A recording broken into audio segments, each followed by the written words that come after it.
October had turned the mud to iron. I stood on my own porch, watching Harrison Croft climb down from his lacquered buggy like a man who had never once worried about the ground beneath his boots. Two hired men followed, then three more from the sheriff's office, and behind them, a scatter of townfolk who had come to watch the way people come to watch a hanging. Croft was already smiling. He had a way of smiling that never reached his eyes, just pulled the meat of his cheeks up toward his temples and showed his back teeth. He set one polished boot on my bottom step like he owned it, which I suppose he believed he did. Silas. He said my name the way a man names a stray dog. Familiar, dismissive. I said nothing. My coffee had gone cold in my hand. My thumb was working a small chip on the rim of the cup, round and round, smooth against the callus. That's when I heard the creak of the gate. I didn't turn. Half the crowd did, and I watched their faces, so I didn't have to watch.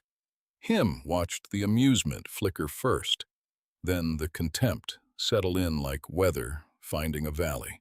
Vance Callister came up the path with his hat already in his hands. His coat was elk hide, worn thin at the elbows. A scar ran from his left cheekbone down past his jaw, silver white, old enough to have its own history. His boots were mud to the ankle, and his knuckles were the color of saddle leather, cracked at two of the joints. He stopped at the base of my steps. He did not look at Croft. He did not look at the men behind Croft or the people at the fence. He looked at me, steady and unblinking, and he held his hat against his chest with both hands. "Mr. Thorne," he said, "I'd like to ask for your daughter's hand." The silence lasted maybe 2 seconds. Then Croft laughed. Not a chuckle, a full-bellied, head-back roar that brought his hired men up with it. Then a ripple through the fence crowd. Then one of the women in good wool pressing a gloved hand to her mouth, but not stopping the sound from coming through. Croft wiped his eye, stepped down off my stairs and circled Callister the way a man circles something dead in the road to see what got it. Lord Almighty! He bent forward and spat in the mud 6 inches from Callister's boot. Man can't keep his own coat from falling off his back, and he wants to put a ring on a Thorne girl. Animals don't belong on a man's porch, son.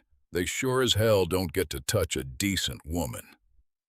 Callister did not move. His jaw did not tighten. His eyes did not drop. His hands held his hat, and his hat held still. That was the thing I kept coming back to later. The stillness. Not the stillness of a man holding himself back.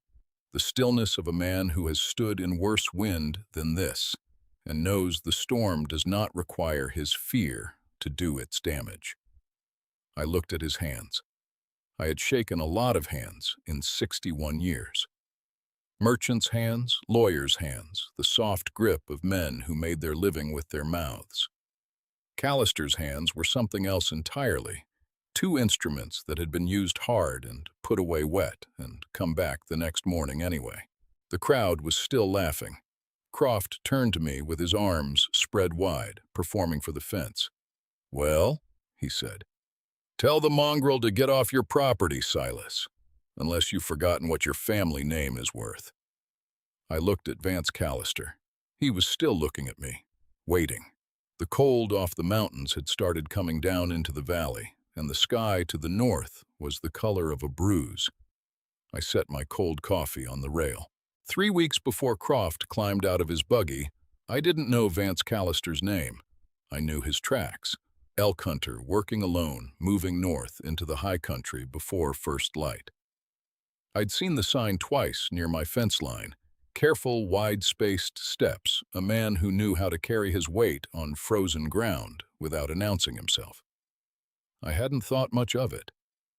Then the night of the 14th came. I woke to the sound I'd been dreading since September, not a crash, but an absence. The particular quiet that follows something giving way.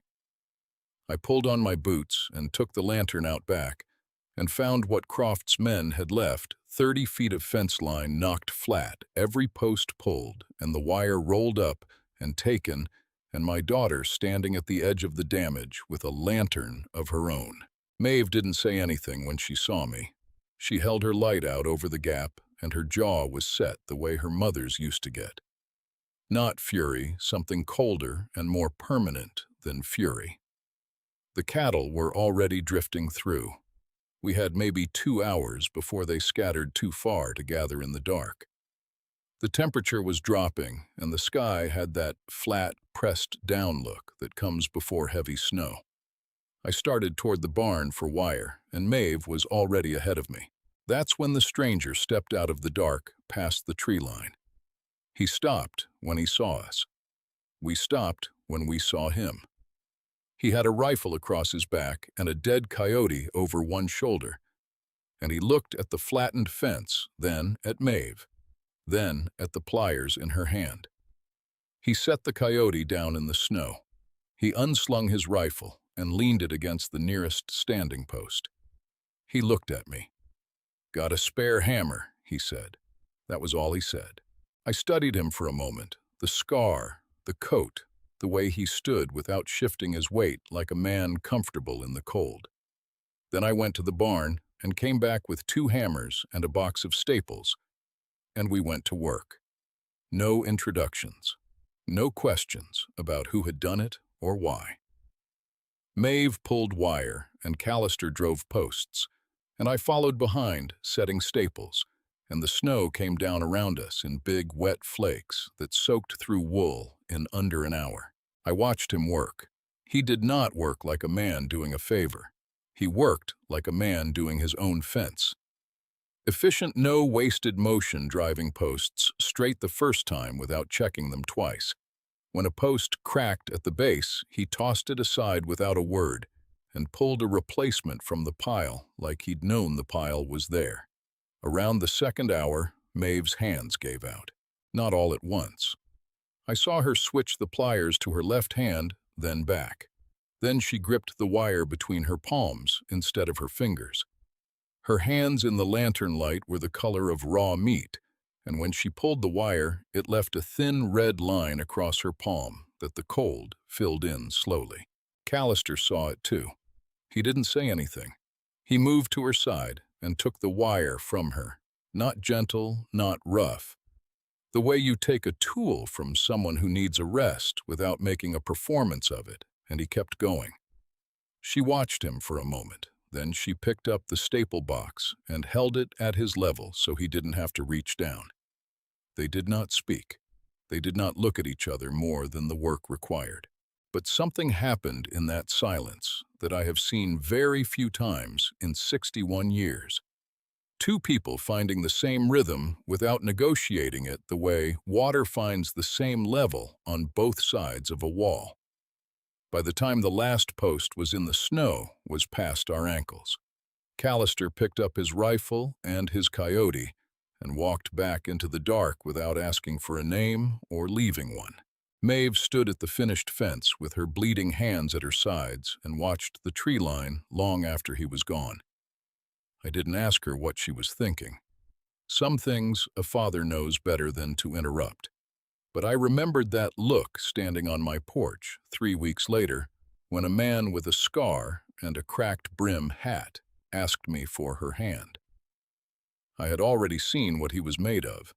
The question was, whether I had the spine to say so out loud. I let the laughter run its course. Croft had a crowd, and he knew how to use one. He turned to the fence folk and spread his hands like a preacher, confirming what everyone already believed. And the people who owed him money laughed the loudest, because that is the tax you pay when you owe a man like Croft. Callister still had not moved. I picked up my cold coffee from the rail. I drank what was left of it. I set the cup back down and looked out past the fence at the road, then north at the sky, which had come down another 10 feet since morning and turned the color of an old bruise. "You want to marry my daughter," I said. Callister looked at me. "Yes, sir." "You got a house?" "Not yet." "Land?" "No." Croft cut in. "He's got lice and a skinning knife, Silas. That's the full inventory." Another laugh from the fence. I didn't look at Croft. I kept my eyes on Callister's hands, those cracked iron-colored hands still holding his hat against his chest.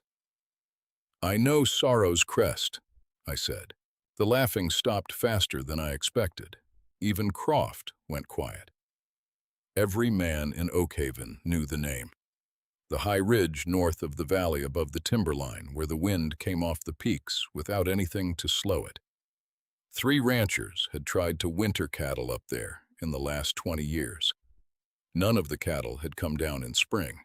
"Maeve's got 50 head that can't survive the valley winter," I said. "Her pasture's gone, and her feed is near out. Croft's men saw to that." I let that sit 1 second. "I want those 50 head taken up to Sorrow's Crest and kept alive through winter. Every one of them. Come spring thaw, they walk down on their own 4 legs. I'll pay off whatever note Croft holds on this property, and I'll give you my blessing besides." The silence had a different quality now.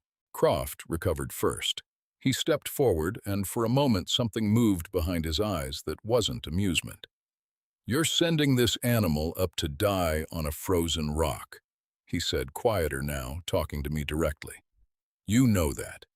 "I'm setting terms," I said. He looked at me a long moment, then the smile came back wide and certain. He turned to the man on his left and held out his hand, and the man put a drawstring pouch in it, fat and heavy. Croft bounced it once in his palm.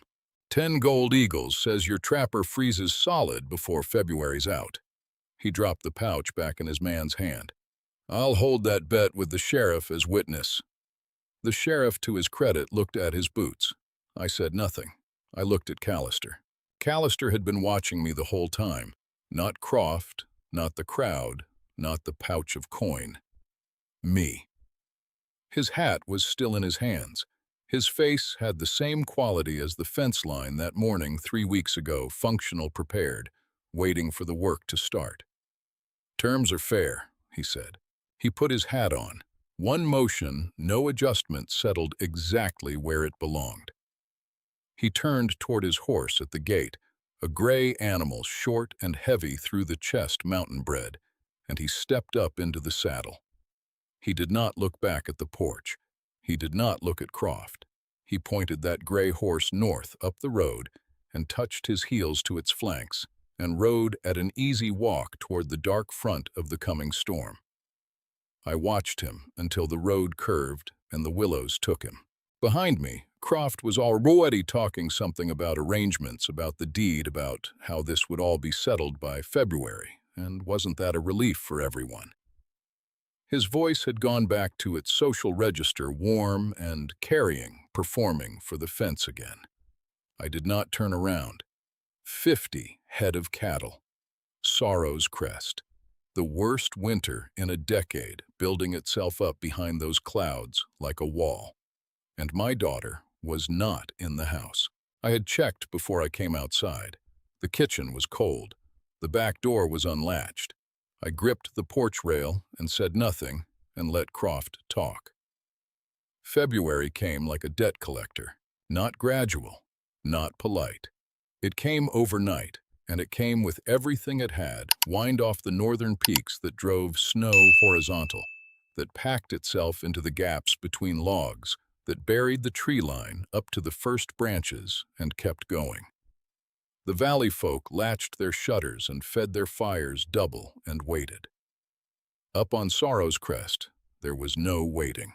Vance had built the shelter in November, before the first hard freeze. 3 walls of stacked pine, a sloped roof lashed with rope and weighted with rocks, low enough to hold heat, wide enough for the cattle to press together through the worst nights.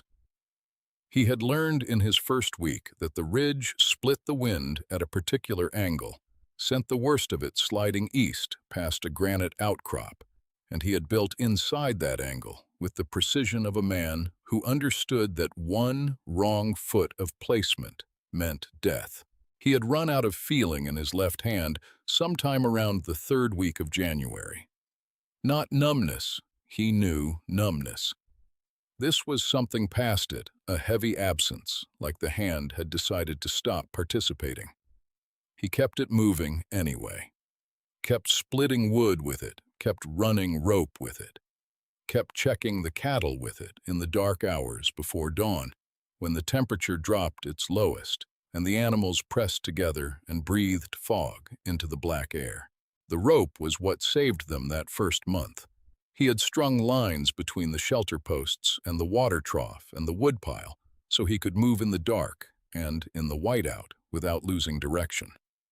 He had learned that from a trapper who had lost 3 fingers to disorientation in a blizzard. Not cold, not frostbite, just walking the wrong direction for 20 minutes. Then the February storm hit, and none of it was enough. The roof held for 2 days. On the 3rd night, the weight built past what the lashings could carry, and one of the main beams cracked, not broke, cracked, which was worse because it held just long enough for him to get under it. The left beam came down across his shoulder, and he went to one knee in the snow, and the cattle moved against him from 3 sides, and he stayed there a moment with the weight across him and his cheek against the nearest animal's flank, breathing. He got up. He found the rope line with his right hand. He got to the woodpile and got the spare timber and got back. What he could not fix was the main tie rope on the windward wall. It had been cut, not frayed, not worn, cut clean at a point where the knot met the top post, a place a man would have to climb to reach. The wall was shifting. Another hour of wind and the whole north face would go, and the cattle would scatter into a storm they would not survive. He had the end of the rope in his hands and nothing to anchor it to, and his left arm had stopped lifting above his shoulder, and the wind was a sound, past, hearing something felt in the back teeth. He did not close his eyes, but his hands dropped. Then the wall exploded inward, not from wind, from a person, a shape driving through the snow with a shoulder down, staggering forward, catching the post with both arms before the wall could fall further. A rope uncoiling from one arm, a canvas pack dropping into the snow. Maeve did not say his name. She found the free end of the broken line, looped it twice around the post, with hands that moved like she had practiced it, and held it out to him. He took it. They lashed the wall together from opposite sides, her pulling him, driving the iron spike she had brought through the knot and into the post below. The wind hit them both like a flat hand, and neither of them went down. When it was done, she opened the canvas pack. Iron spikes, new rope, dried meat, a tin of salve, bandages already cut to length. She did not ask how bad his shoulder was. She put her hand on it, felt where the bone sat wrong, pressed her lips together and wrapped it. Her hands were sure. Not gentle, sure the way you wrap something that needs to hold, not something that needs comfort. He watched her face while she worked. She did not look up. Outside, the wind found a new angle, and the cattle pressed closer, and the single lantern she had carried up threw their shadows long against the patched wall, and held. April brought mud and croft. The snow came off the valley in sheets running brown down the wheel ruts, turning the road in front of my gate into something a horse sank to the fetlock in. The willows had gone yellow-green overnight, the way they do that sudden color that looks wrong after a long gray winter, too bright, like a bruise turning. I was on the porch with my coffee when I heard the buggy. 2 horses this time. Croft's lacquered rig, and behind it a flat wagon with 2 of his hired men on the bench, and something in the bed covered with canvas. The sheriff's horse tied to the back. They came up the road throwing mud off every wheel, and Croft stepped down before the buggy had fully stopped, which told me his patience had run shorter than usual. He had papers in his hand. Silas, same tone as October. Same smile, though it sat differently this morning, tighter at the corners like a boot that had dried wrong. I've come to settle this business. I drank my coffee. He came through the gate without being invited. The sheriff behind him and his 2 men stayed on the wagon.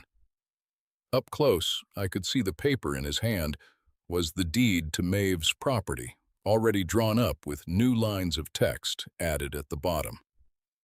He had done it before he came. He had been that certain. 6 months, he said, stopping at the base of my steps. I've been patient, Silas. Man can't say I haven't been patient, but a deal is a deal, and the terms were plain.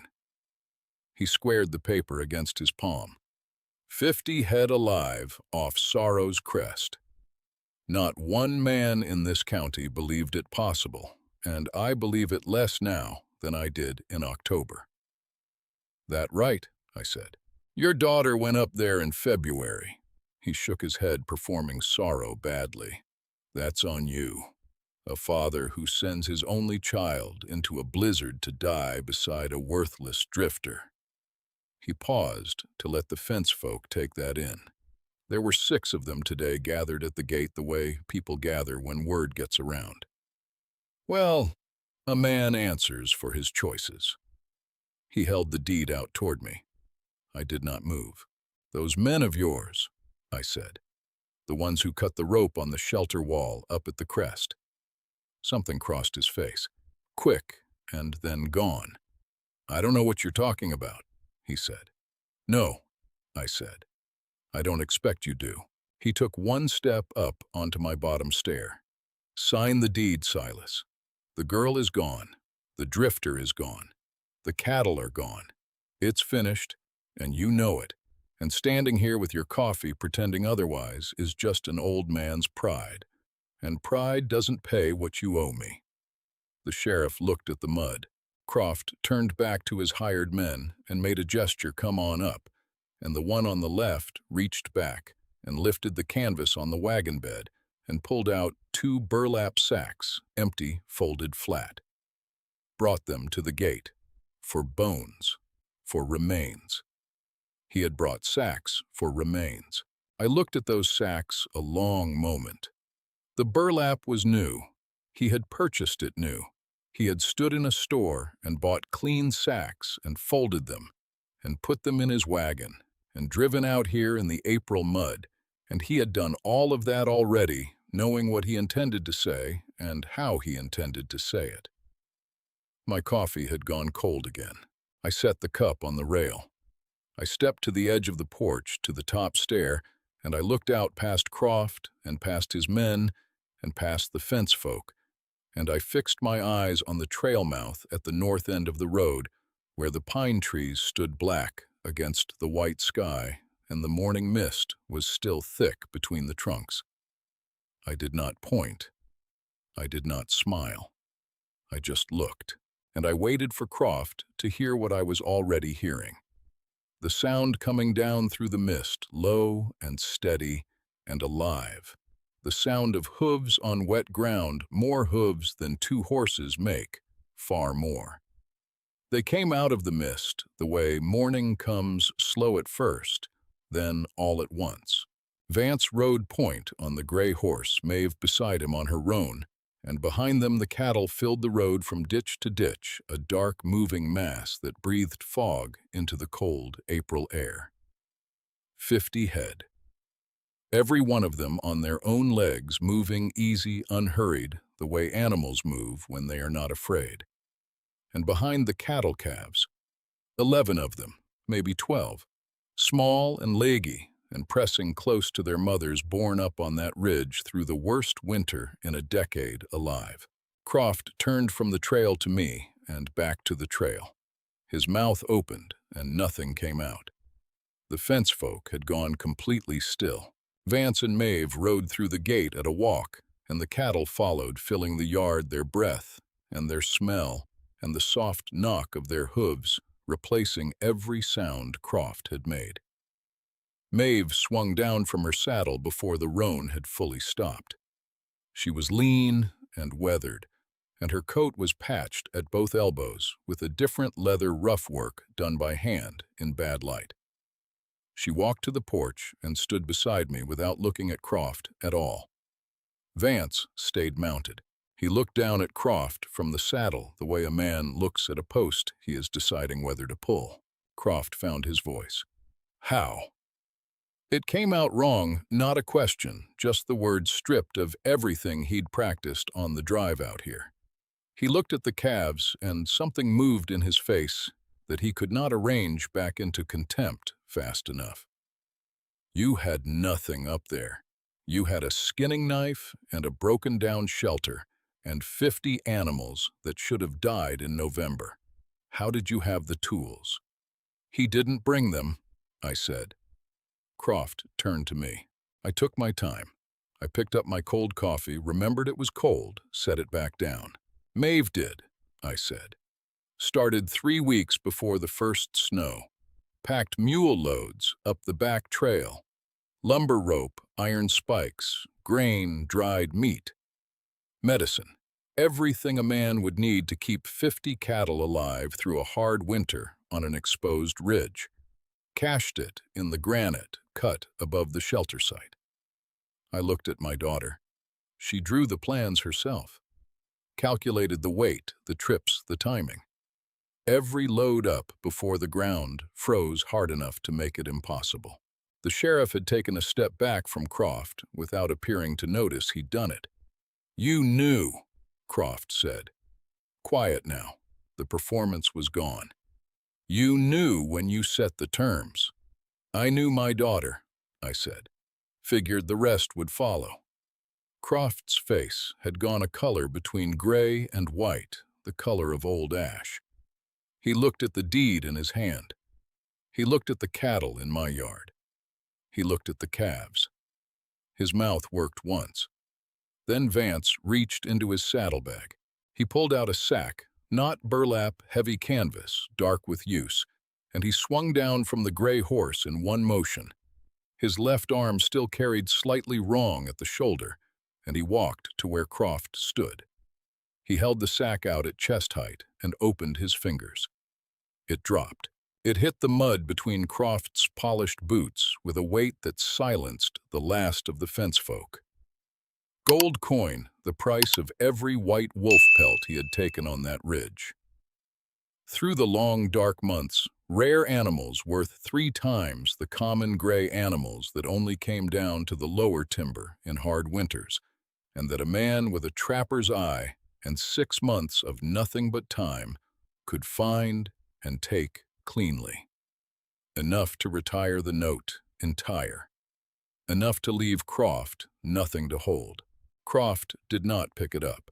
Vance stepped back. He straightened his coat with his good hand. He turned to the porch and looked at me and touched the brim of his hat once, not a flourish, just a mark the way you mark a line in a ledger when an account is settled. Then he turned to Maeve. She was already looking at him. She had been looking at him since he rode through the gate. Her hands were still at her sides, and her chin was level, and she looked at him the way she had looked at that fence line in the snow, like a problem she had already decided to solve. He held out his hand. She took it. They walked past the cattle and past the buggy and past the 2 hired men who moved out of their way without being asked, and they went through the gate and down the road together and did not look back. I looked at Croft. He was still staring at the sack of coin in the mud at his feet. The deed had gone soft in his grip, the paper creasing where his fingers had tightened and then let go. The sheriff cleared his throat. He stopped, started again. I'll be getting back to town. He left. The fence folk left. Croft's hired men climbed back on the wagon without being told and sat there waiting. Croft bent down finally and picked up the sack. He straightened. He looked at me one last time. I poured my cold coffee off the side of the porch into the mud and went inside to put a fresh pot on. I left the door open.